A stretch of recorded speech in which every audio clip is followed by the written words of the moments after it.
Good morning, everybody, and welcome to this month's sustainability webinar. Now, it's been a big month. It's been a big week last week.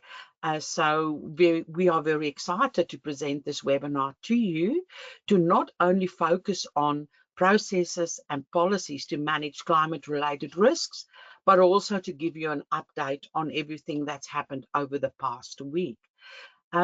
Now, you would remember that last month, Kevin was away on annual leave. How could he do that? However, he's back, so I'm very excited to have Kevin back. Kevin, lovely to see you. Thank you, Aletta. It's good to be here. And the reason why I took annual leave, Aletta, is because I knew that September was going to be a big month, and it has been, and you will get into that now. And I know that we probably won't have leave for the next 3 years now after the big month we've had. So I got my leave in early. Good to be back. Good to see you all. Yes, now I would have to say, for me, it's been a little bit like every time I try and take annual leave, as in every time, there's been some big move. So in January, I tried to take annual leave with my daughter's hockey tournament, and they issued the draft legislation. Then the day before or 2 days before Easter weekend, again, tried to take off. Final legislation was tabled. And over the past weekend, again, my daughters played in a hockey tournament, their last one as juniors, and voila, all of these things happened while I was trying to watch a bit of hockey. So I think whenever we are concerned that there's no movement, we should just let me take some annual leave, especially if I go and watch the girls play hockey. Something will happen. That's my conclusion, Kevin. I should also say it was really fun. I was in Sydney yesterday, speaking an event together with Kevin. So that was lovely to see you in Sydney yesterday. Yesterday in Sydney, I didn't need the scarf, Kevin. It was nice and beautiful weather.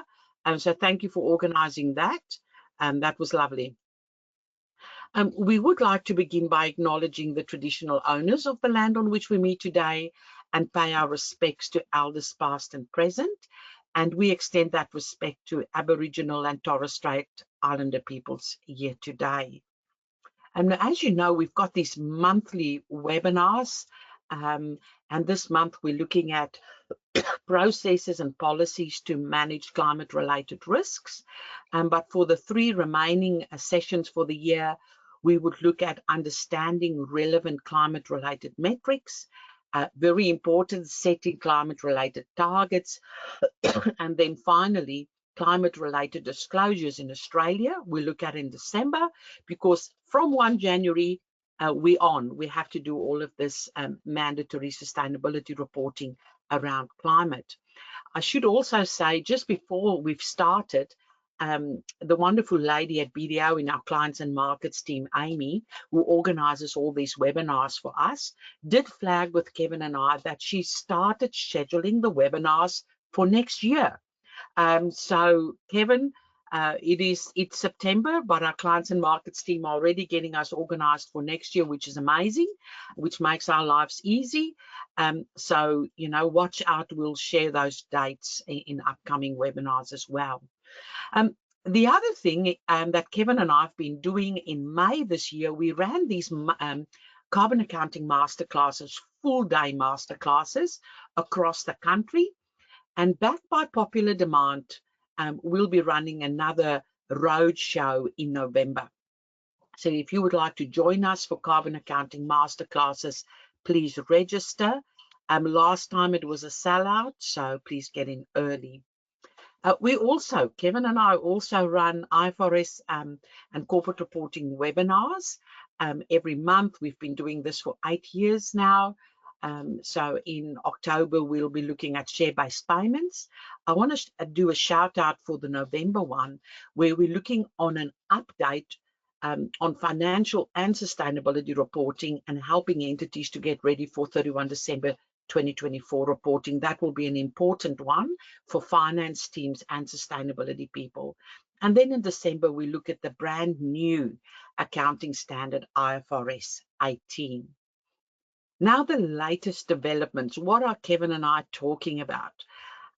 So what you would have seen on Tuesday last week, mandatory sustainability reporting in the annual report received royal assent. So very exciting, and there's a link to an article. So it's done, it's official. Not only has it passed both the Houses of Parliament, it's got royal assent. But that was not the end of it. We thought, okay, that's the big news for the week. And I was trying to go on annual leave, and then this happened on Friday. So first of all, legislation, royal assent on Tuesday, the 17th of September. And you can see I've got a screenshot there of the legislation, the number, everything, it's official. Then on Friday, the AASB had a special meeting, and at that meeting, they approved AASB S1 and S2. Now, S1 will be voluntarily available for those who want to apply it. Therefore, on this slide, I've just focused on AASB S2, which is looking at climate-related disclosures. It was approved around 4 o'clock in the afternoon. So we've got a standard highly aligned with IFRS S2, which is fantastic. And we thought it was all over. And then Saturday morning, I woke up and I saw that overnight in America, the International Auditing and Assurance Standards Board approved International Sustainability Assurance Standard. So ISAS 5000. So we now have legislation to mandate climate reporting in Australia as part of the annual report. We've got a sustainability disclosure standard that outlines what we have to disclose around climate disclosures. And we also have, globally at least, we have a sustainability assurance standard. I know the Auditing and Assurance Standards Board in Australia will issue this as a final standard, and yet they indicated that they'll try and do that before the end of December this year. But then right on the right-hand side, I've also got a screenshot of a document, an ED that was issued also last week by the Australian Auditing and Assurance Standards Board, where they're talking about potential timelines on phasing in assurance over the sustainability report in Australia. And I'll share the details of that a bit later. So indeed, we've had a really big week in sustainability reporting last week in Australia, but even globally.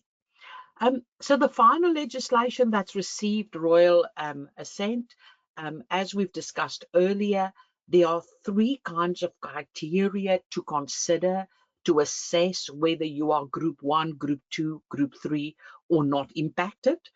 So there's the size thresholds, looking at consolidated revenue, consolidated gross assets, number of employees. The second criteria to consider is whether you're an NGER reporter or not. And then the third criteria, if you're an asset owner, have a consideration of that as well. Now, when you look at this table, I think most of the questions we fielded recently has been around this table and the interaction of criteria 1, size thresholds, with criteria 2 and 3. And therefore, at BDO, we actually developed this decision tree to help you to assess whether you are Group 1, Group 2, Group 3, or maybe you are that red block, you're not impacted by mandatory sustainability reporting. At the moment, you could also do voluntary reporting, but maybe you're not impacted. So this is just a decision tree to help organizations assess. If you've got 5 entities in your group, each and every entity have to go through this decision tree to find an outcome for every entity in the group. So you can't do this just at a group level. You have to look at every entity within your group. So the first question would be, is the entity lodging financial reports with ASICs with ASIC as required by Part 2M of the Corps Act? If you say no, you're out from a mandatory perspective. If you say yes, then the question becomes, would you be group 1, Group 2, Group 3? Or if you're below, there's even an option that you go back to a situation, yes, I've looked at all of these criteria and I'm still not caught mandatorily. So this is just a decision tree to help you. We've put in references to the relevant legislation. So if you want to check our logic, please do so. So we've put all of that in. So then if you look at this mandatory climate reporting regime in Australia, which is starting on 1 January 2025, how exactly does it work? And it can be a bit confusing, because for Group 1 entities, that first transitional period actually runs for 18 months. Then the second transitional period for Group 2 entities is 12 months, and the third transitional period, or the final transitional period, then kicks in after 1 July 2027. So how do we read this? It's important to understand that for Group 1 entities, this new mandatory climate reporting would be applicable for financial years starting on or after 1 January 2025. So if you've got a 31 December year end, your financial year would start on 1 January 2025, and you would be impacted 31 December 2025 reporting. For Group 2 entities, it is for financial years beginning on or after 1 July 2026. So again, if you're a 31 December entity, your first financial year that would start after 1 July 2026 would actually start on 1 January 2027, and therefore you will only be impacted 31 December 2027. So for Group 1 entities with a 31 December year end, there's a 2-year gap in practice between Group 1 entities and Group 2 entities. And then for Group 3 entities, years beginning on or after 1 July 2027. So very important to have a look at that. Now, this is how it plays out when we look at 31 December year ends, 31 March year ends, 30 June year ends, and 30 September year ends. Interesting to note, if you've got a December or a March year end, for Group 1 entities, we're looking 31 December 25, 31 March 26, and then there's a 2-year gap before mandatory reporting comes into play for Group 2 and Group 3 entities. However, when you look at 30 June year-end entities and 30 September year-end entities, there's only a 1-year gap between Group 1, Group 2, Group 3. And that is because for 30 June year-end entities, it's years beginning on or after 1 January 2025, which will actually be the first financial year will start 1 July 2025, and therefore it will impact your 30 June 2026 financial report. So we put this table together just to clarify it's not always easy to read the legislation. Now, the other thing I thought I'll bring in, and this is from the exposure draft published by the Auditing and Assurance Standards Board last week. And this is just a proposal, so it's not final. So you would know that from an assurance perspective, there are 2 forms of assurance. There's limited assurance, which is usually reviews, and there's reasonable assurance, which is audit. So what they're proposing to do, that in the first year that an entity has to do mandatory reporting, governance will be subject to limited assurance, strategy, so the risks and opportunities which we talk about today, limited assurance. When you look at climate resilience assessments, scenario analysis, no assurance in that first year required, or mandatory assurance. Transition plans, no assurance required. Risk management, no assurance required. When you look at Scope 1 and 2 emissions, limited assurance. Scope 3 emissions is not applicable in that first year, and climate-related metrics and targets, no assurance. So you can see in that very first year, although you have to do mandatory reporting across all these aspects under AASB S2, from assurance perspective, we would only need limited assurance over governance, strategy, and Scope 1 and 2 emissions. However, in the second year, we would have limited assurance over absolutely everything in AASB S2, with the one exception that now for Scope 1 and Scope 2, emissions, we go to audit. And same for year 3, and then in the 4th year, everything subject to reasonable assurance to audit. So this is actually really important to understand what you have to do, not just to be ready for mandatory reporting, but also assurance ready. And I just want to flag that Kevin and I do a lot of work with clients, helping them with their mandatory sustainability reporting, carbon accounting strategy, etc.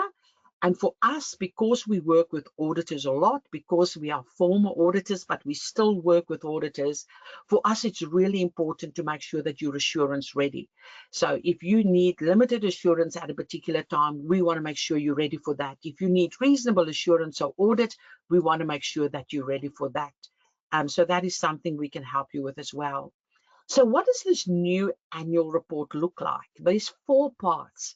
We've got an annual financial report, which we've had for years in accordance with the IFRS.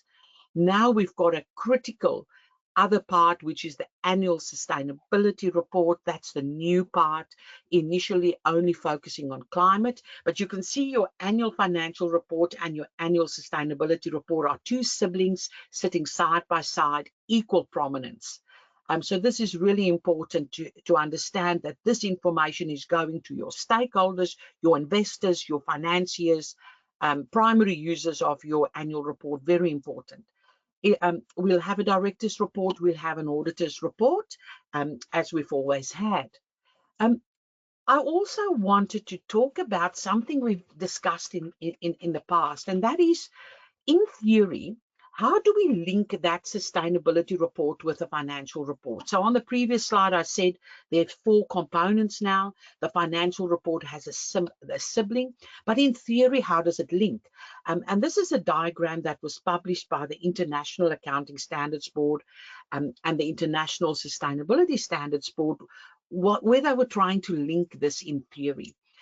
So you've got your financial statements, that dark blue block, in accordance with IFRS. What we're now adding to it, that wraparound in light blue, is the sustainability related disclosures. In Australia, initially only climate, AASB S2, equivalent to IFRS S2. And those 2, the 2 blue blocks, will now be your annual report. And then we've got that grey block, which is all the other sustainability information that's relevant for your business, as indicated by your stakeholders. You could use a lot of different frameworks. And that is that separate report sitting outside the annual report. I think what's important to understand is we expect this light blue block to get bigger and bigger, and that grey block to get smaller and smaller as information transfer into the annual report, subject to mandatory reporting and also assurance. So this is the in theory, and we've discussed it before. What I was actually doing just this morning, Kevin, I was thinking about, in practice, what does this look like, especially in Australia? And it's because yesterday when Kevin and I presented at an event, I received a question about this. The very first question is, a lovely gentleman got up and asked me this question, which is a good question. And that is that in Australia, that annual report, and I've put it in red because it's mandatory, that annual report will consist of the financial report in accordance with IFRS. It would consist of that sustainability report, and I'm very careful to call it a sustainability report because that's the title required by the Corporations Act. So we can't change that title. It's a financial report, it's a sustainability report, it's fixed, it's in the Corps Act. However, we know that sustainability report initially will only have to comply with AASB S2, which is climate-related disclosures. So all the other sustainability topics, diversity, employee engagement, cybersecurity, modern slavery, biodiversity, all those other topics that might be important to your business, what do we do with them? A lot of businesses have prepared sustainability reports for many years, but now a sustainability report is defined in the Corps Act. So what do we do with what we've previously put in a sustainability report? So what do we do with that grey block and all that other information? And I think that the two titles that I've come up with is, you can call it a supplementary sustainability report dealing with all the other topics, or a voluntary sustainability report dealing with all the other topics. But just trying to link in practice, how does this fit together in Australia? Then the composition of that sustainability report, the mandatory one in the annual report, has to comply with AASB S2, 4 pillars. And we're familiar with these pillars because we've already seen it in TCFD recommendations. So we've got governance pillar, those charged with governance. Let's tell us about that. Tell us about management's responsibilities. If you look at strategy, let's look at climate risks and opportunities, financial risk, transition risk. Look at climate resilience and the impact on your business model. Look at the impact of these risks and opportunities on your financial statements. If you look at risk management, how does climate risk fit into your risk management framework? What about a scenario analysis, and how do you integrate it in your overall risk management process and risk register? And the 4th pillar, metrics and targets. Tell us about your carbon footprint, tell us about your targets, and will carbon credits be used? So this is very simplistic because there are 191 disclosures sitting underneath these 4 pillars. So quite a lot of disclosures to deal with, but that's just very high level. Now, that reminds us a lot of what we've done with the TCFD recommendations, the same 4 pillars, only 11 recommendations, and these 11 recommendations are fairly basic recommendations, but we add to that to get to all the detailed disclosures in AASB S2. So if you go back, you can see here, I've looked at the sections within AASB S2, 11 big sections under these 4 pillars. And that aligns to the TCFD recommendations, 4 pillars, 11 recommendations. So a stepping stone. And as you know, we've worked really hard to come up with a best practice roadmap.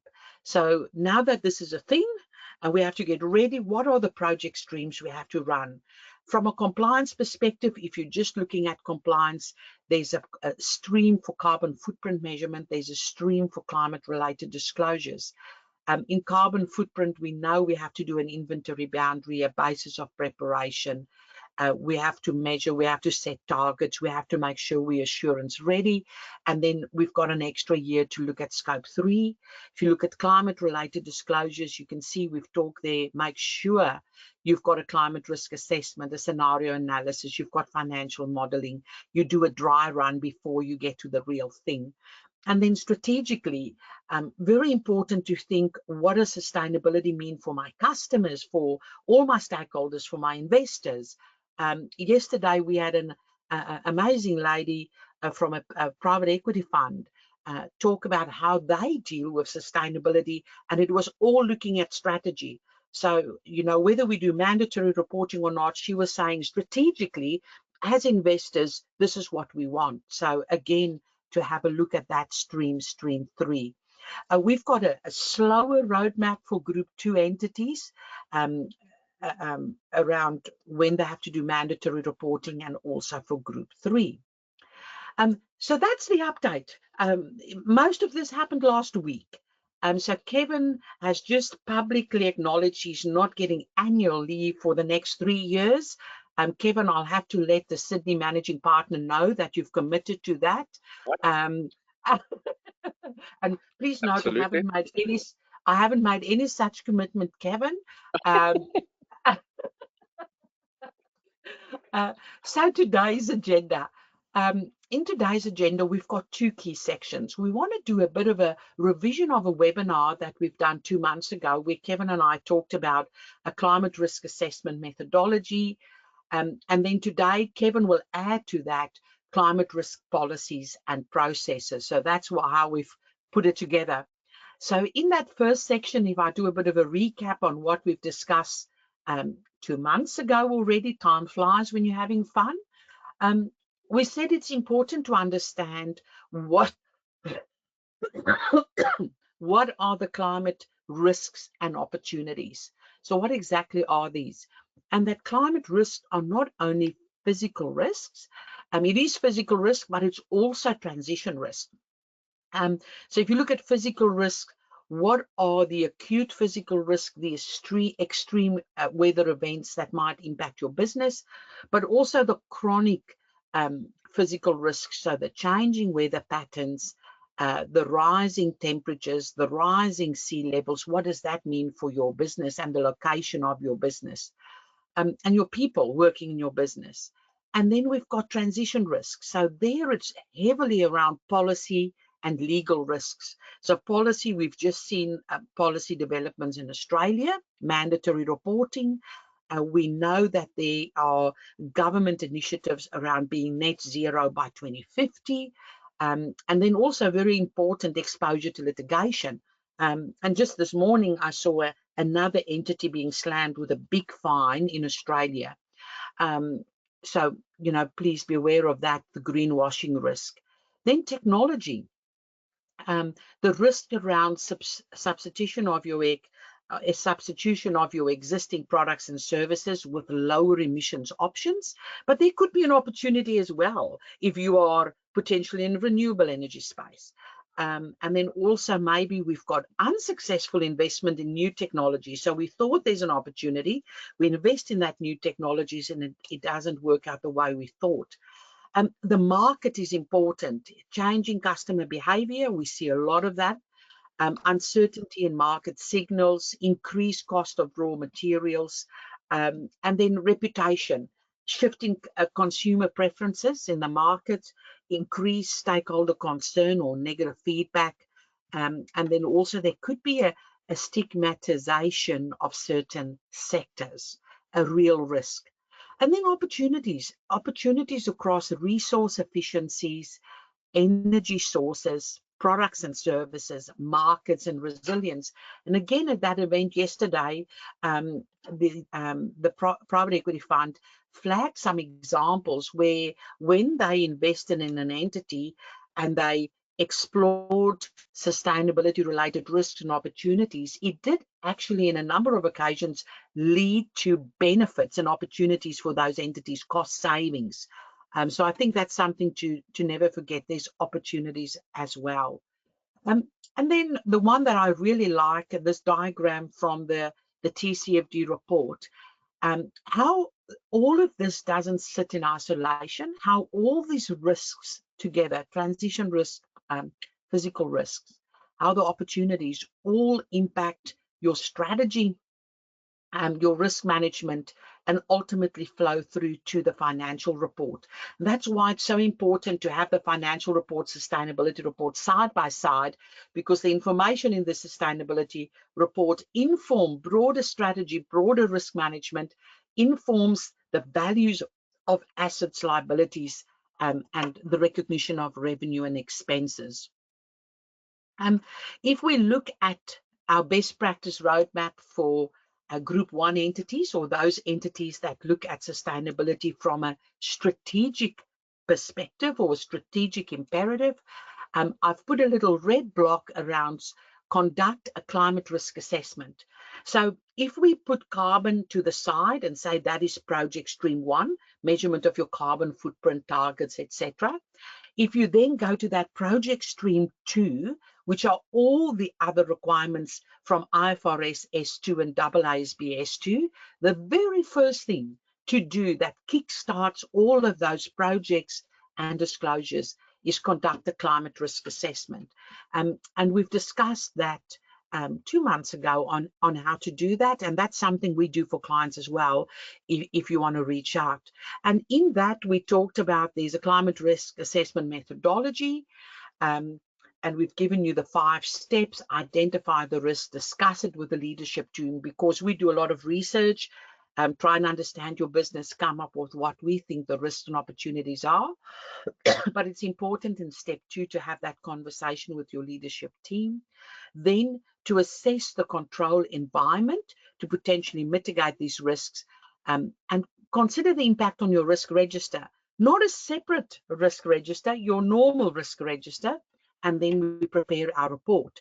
So last time I shared with you a sample risk register, where you have a description of the risks, your internal risk rating, which is looking at likelihood and consequence, your control environment, what are the controls, and looking at a rating of the controls, and then the residual risks, and what do we want to do with the residual risk? Do we completely want to remove it, mitigate it, accept it, etc.? So that's a very basic structure of a risk register. Many of our clients have very well developed risk registers, and we work within that with them as well. So if you look at an inherent risk rating, we talked about it's inherent risk rating is a combination of your likelihood, not taking into account the likelihood of this happening, and also the consequence of this happening. So if there's a high likelihood of something going wrong due to climate risk, and there's also a high consequence if it goes wrong, absolutely we have to deal with that, and it's a high risk. So normal risk management principles. This is an extract, Kevin, that I know you've put in there, the presentation, talking about, you know, how we could describe some of these impacts from a climate perspective. We could look at financial loss, we could look at negative media coverage, we can look at turnover, we could look at prosecution, fines, litigation, etc. So it's a slightly alternative way to try and consider whether this is low, medium, or high. And then if you look at your control environment, again, we have a rating for that control environment, and then we come up with our residual risk, and then thinking, what do we do with those residual risks?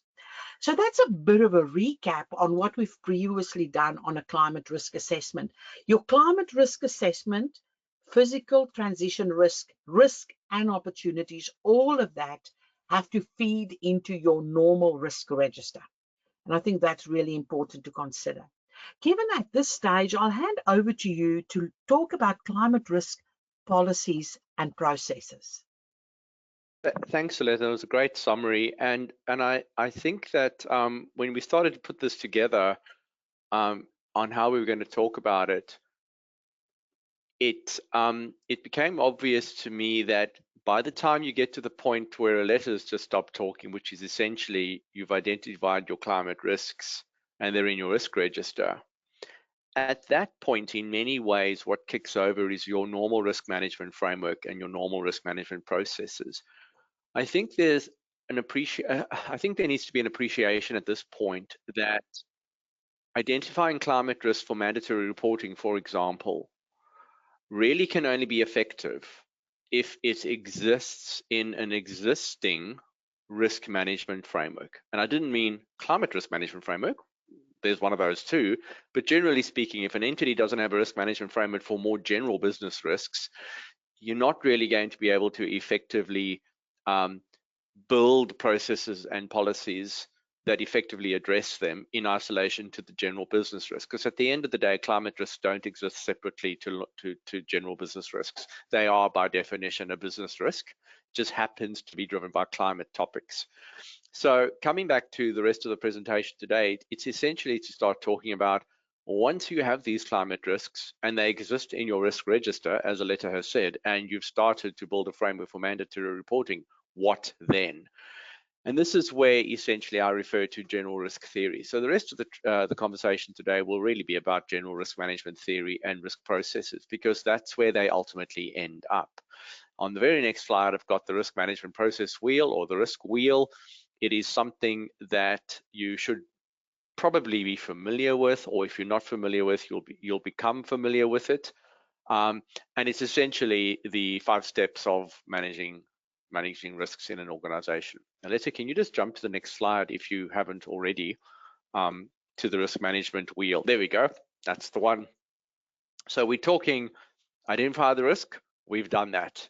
We've taken climate. We have identified the risk. We've probably identified the hazard first, translated it into a risk. We've analyzed the risk. How did we do that? Climate scenario analysis, risk assessment on magnitude and likelihood, and rank the risk into our risk register. So really, there's only 2 steps left in the risk management process, and that's treat the risk and monitor and review the risk.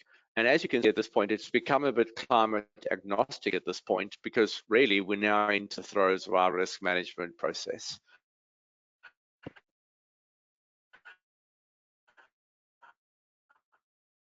And really what I'm talking about here on the next slide is essentially where this would be in your time horizon. So I'm actually talking a little bit further down the road in terms of our time horizon into essentially a mature risk framework. What I've actually put down here on the top end of this is essentially your time horizons.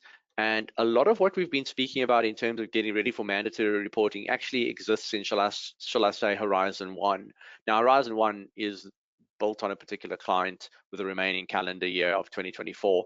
And there you can see things about foundational governance risk structures and building your metrics and targets and processes and so forth, defining roles and responsibility. And ultimately into Horizon 2, you're starting to see things like identifying risks and assessing them, starting to build data management and so forth. And really, those are the things that start to drop out of your risk assessment and into your risk register. So I'm starting to talk now about the further horizon, Horizon 3, which is going to be different for every entity. And I'm really talking about the 3 blocks on the screen. So it's starting to actually now, under the governance framework, start to identify risk mitigation strategies, leveraging opportunities. And then down on the process side, focusing on continuous improvements and processes. And on the people side, start to bring those cross-functional collaborations into existence. It's really the process of preparing for mandatory reporting will involve the board, audit and risk committee, and probably operational levels, parts of management, maybe the CFO and the CRO, but it's now dropping that out and essentially integrating it into the rest of the organization. Now, on to the next slide, Aletta, the approach really for addressing climate risks, and in particular,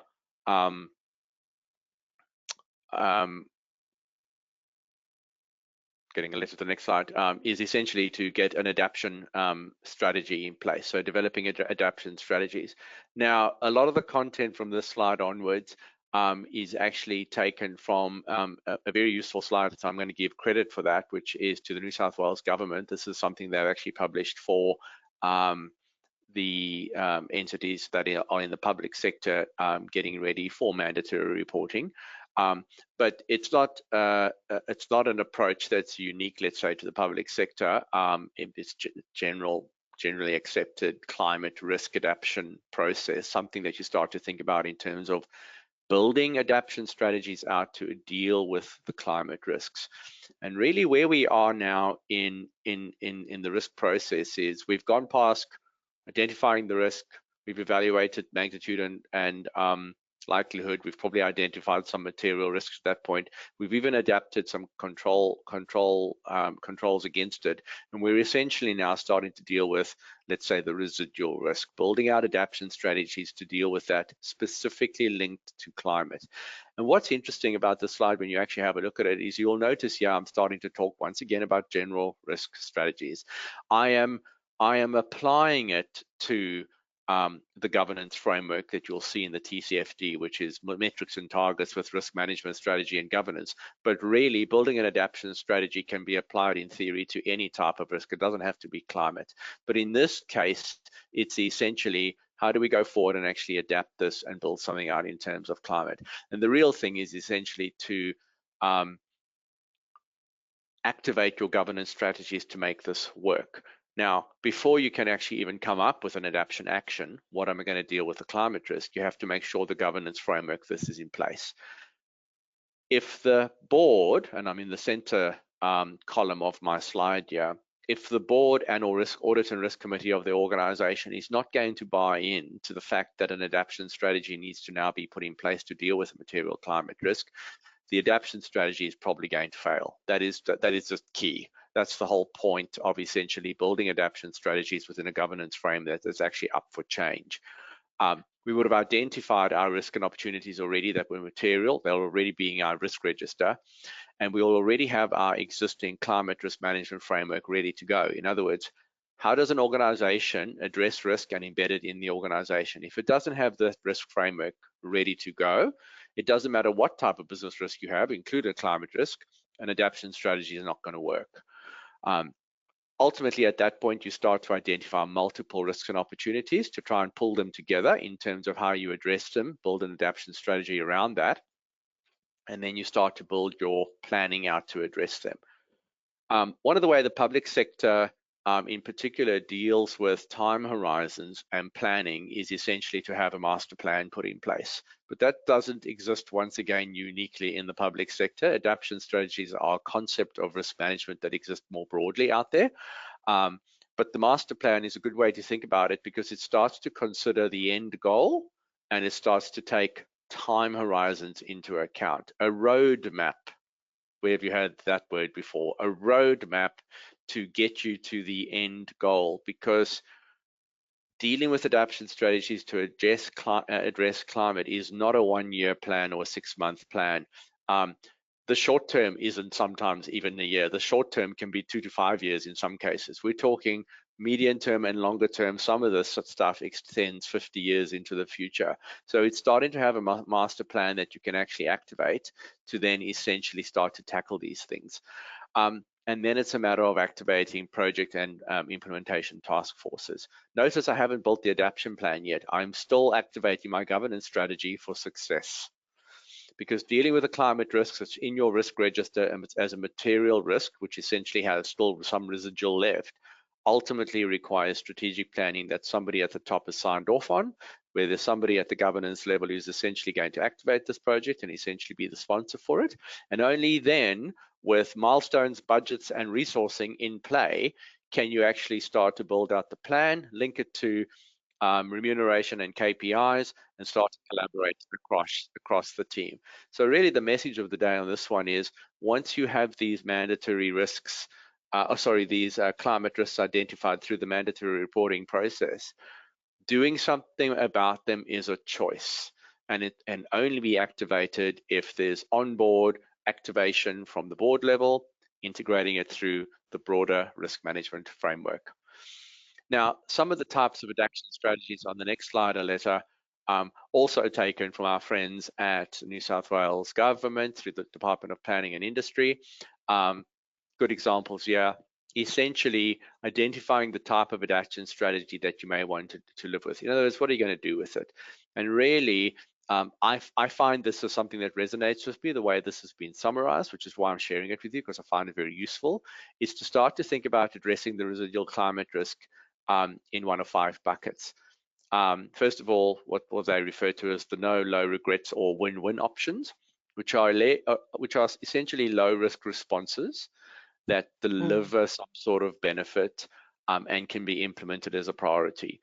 Put another way, it's maybe a low-hanging fruit action, and that's great. There are easy wins you can do when it comes to dealing with. Now, a lot of organizations who have got large fleets are starting to move to EV. To be honest with you, I'm not really sure that's a low-hanging fruit option, but it's one that is available. So often a lot of them will start to transition to EV because there might be incentives available. It's good for the environment. The cars are available and can be integrated into the fleet really easily. And that can often be seen as one of those strategy. But over time, these things start to step up, and they start to step up into accommodate, retreat, defend, and coexist or adapt strategies. And the words are pretty obvious at that point.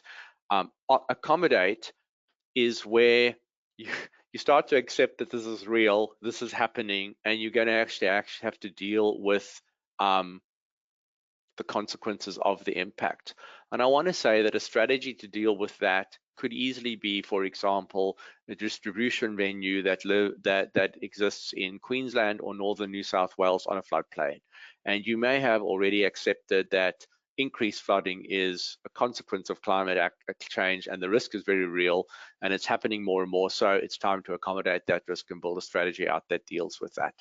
How might that look? Sandbagging or building, putting your equipment up on stilts in the factory because you haven't moved the factory away from the floodplain, but you know it's coming more and more regularly. So you start to deal out a strategy to accommodate it.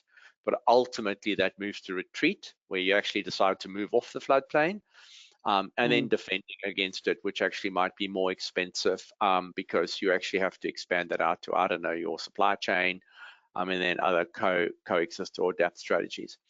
Why I put those out there is because the action you take has to be considered in the context of the extent of the residual risk in your risk register. And that's really important. Understanding the residual risk is going to be driven, first of all, by how big that risk is.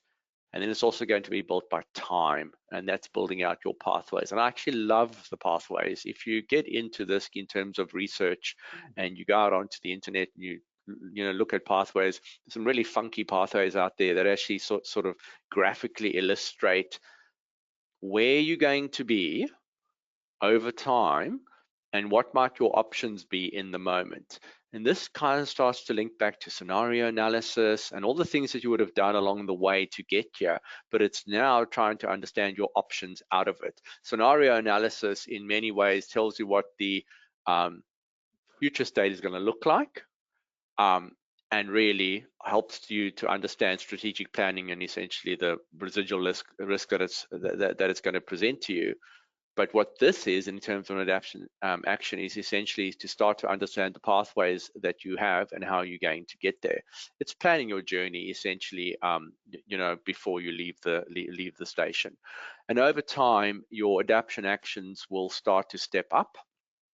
In your strategic planning, you will, as on the right-hand side of this diagram, you will start to understand when you need to step up, a decision on how you step up to another pathway, and that might be when the insurance cost gets too high to stay on the floodplain. You'll know when that happens and you need to step up, and there's obviously a planning point that comes with that because you have to actually start to give yourself some lead time. And these things start to build out against each of your residual risks, as I said, based on the residual risk, based on the time you have, tolerance for change, and also really what are the options available to you, because some of these won't be available to you at all. On the next slide, Aletta, I've got some of the graphical representation of what adaptation actions might look like and pathways. These are graphical representations. These are not necessarily easy to do. You may not even be able to do this by yourself, but it's a state of thinking that you want to start to build out into your governance process and at the board level to try and think these things through. On the left-hand side, there's one in terms of biodiversity and conservation. Once again, thank you to the Department of Planning for this. This is an example of how they've built out adaptation actions, essentially covering this was in parks, I think it's in New South Wales parks. So they talk about what they're going to do to deal with monitoring and fire and species, but they've actually mapped out, shall we call it, different adaptation strategies to deal with residual risk, and take various actions to approach it. So is that a no regrets or a win-win option, something where they accommodate it or move up to retreat, defend, or coexist and adapt? On the right-hand side, not linked to the one on the left, are just some of the examples I found in terms of what the pathways look like, which is where you start to map out the options you have over time in different ways or form. And these are from ResearchGate, which is also available publicly for you to go and have a look at. So really, that's the sort of thinking. But once again, I refer back to the slide I had earlier, which is the same as this one on the slide now, which is essentially, what does success look like? None of this is going to matter if you don't start to integrate this into your governance process. You've got buy-in from the board, you've got buy-in from the audit and risk committee or the various risk committees.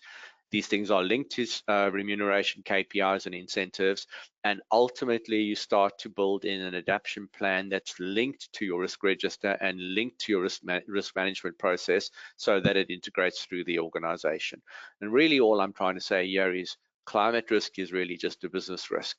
If you're doing these things in your business process already, starting to approach climate risk becomes an easy process, because that's what it is. It's a business risk and a response to a business risk that has been identified as material in your risk register. Monitoring and review, which is the last part I'll deal with today, is essentially just to do the same thing. Sorry, back to that. Yeah, back to that letter is to essentially to do the same thing we've been talking about, but actually start to integrate the reporting of this through your organization so that it starts to flow through metrics, targets, and those things are regularly monitored and reviewed. I think with metrics and targets at the moment, and scope 1, 2, and 3 carbon measurement is a good example of that. A lot of organizations, and Aletta and I know this as well, we're helping a lot of companies start to build their boundary out and understand their scope 1 and 2 measurement, but at some point you have to do something with that.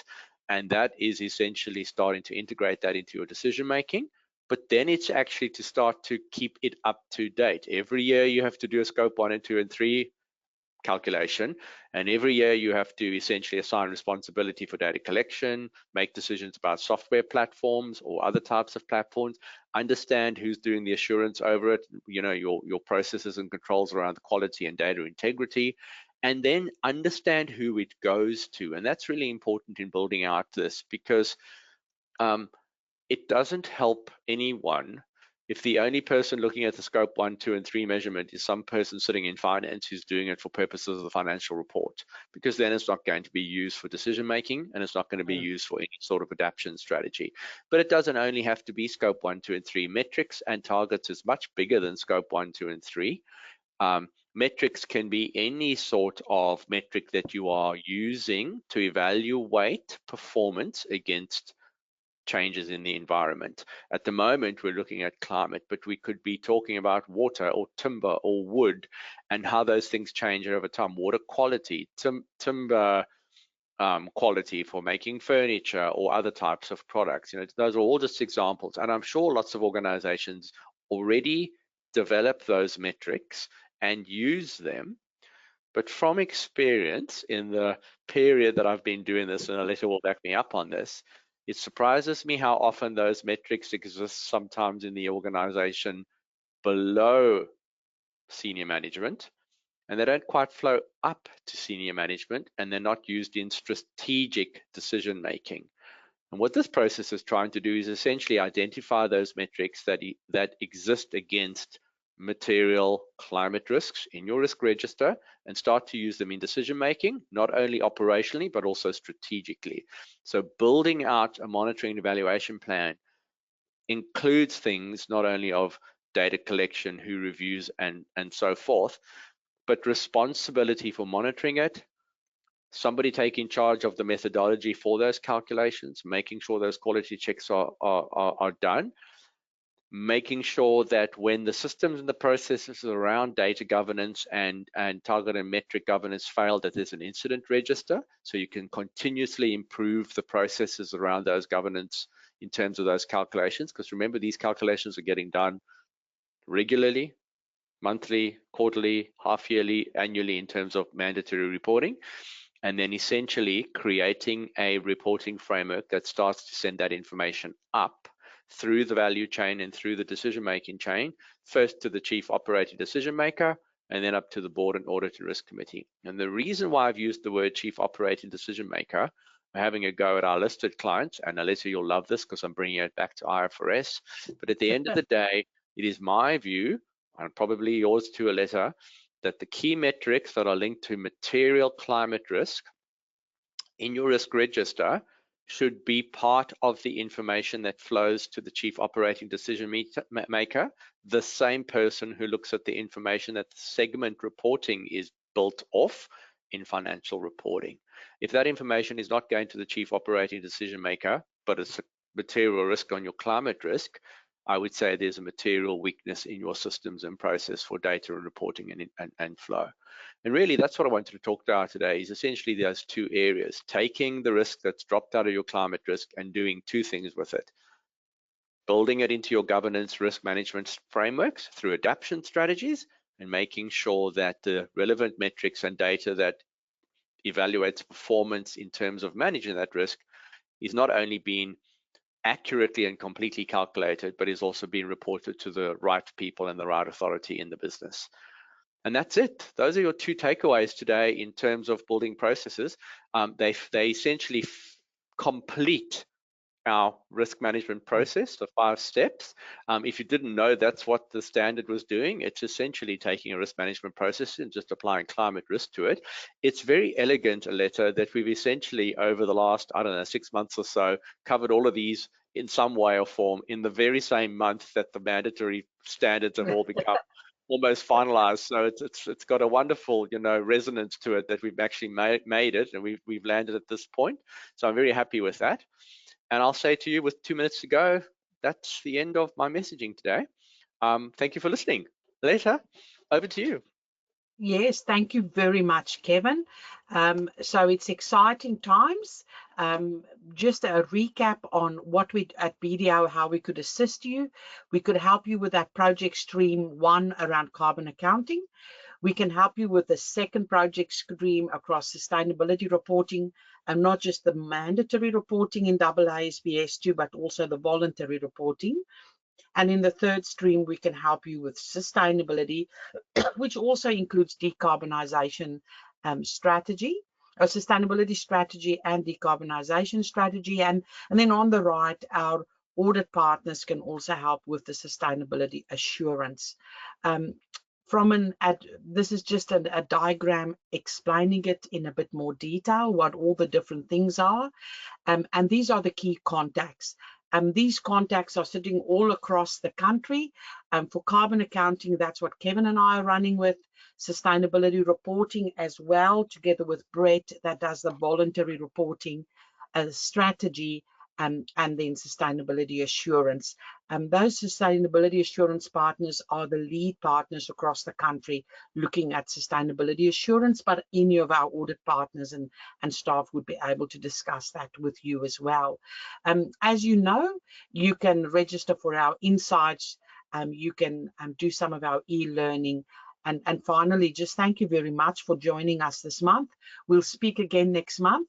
I cannot believe it, but earlier last week, actually, somebody on the radio said it's 100 days to Christmas. And I thought, just stop.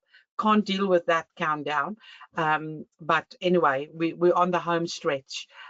In Melbourne, we've got a long weekend for the AFL. So, Kevin, although there's no Melbourne team in the grand final, we still get our public holiday. You have the Sydney Swans in the final, but you have to work on Friday. And also then obviously the Brisbane Lions. So I have to work for the next 3 years. So yes, I'll be starting on Friday. No public holidays for you as well. All right. So thank you very much, everybody, for joining. Thank you, Kevin. Take care. Speak next week. Goodbye, Speak next everyone. month. Bye.